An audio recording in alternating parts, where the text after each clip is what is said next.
তুই কি ডরাইছ তেরি দেখা গ্যাঞ্জাম করে এলাম এই মাত্র 2-3টারে একদম হতাই দিছি। তুই আবার ডরাইস না এটি দেখা, এরকম ঝামেলা আমি দৈনিক করি। কূপ টুপ খাইছি, সো একটা কূপ খাইছি। তুই কি মনে করছ আমি একা কূপ খাইছি এটির কিছু করছি না? 4-5টারে হাসপাতালে ভর্তি করাই দিছি। আমি এমনি বালা আডি করি, আমার কিছু হয় না। এরকম ঝামেলা আমি দৈনিক করি। তোরে কি আমি কিছু শিখাইছি? এই বেটা তুই আমার কি শিখাইবি?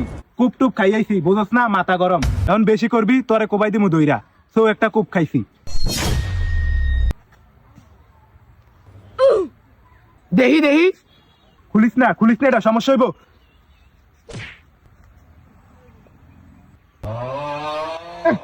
কি কুবানটা কুবাইছে রে, চোখ মুখ ব্যাবরাই রয়েছে। শুয়োরের বাচ্চার মায়া তো নাই, কি কুবানটা কুবাইছে। থাপ বেড়া, তুই জানোস না আমি কতটা ভয়ঙ্কর? আমার সামনে চাপা মারাস? এলাকার টপ সিনিয়র আমি, তুই এনো দাঁড়া, 2-300 বলান কুবাইতাছি। বয় আবার তাই গেছে, এনো দাঁড়া, আমি আইতাছি।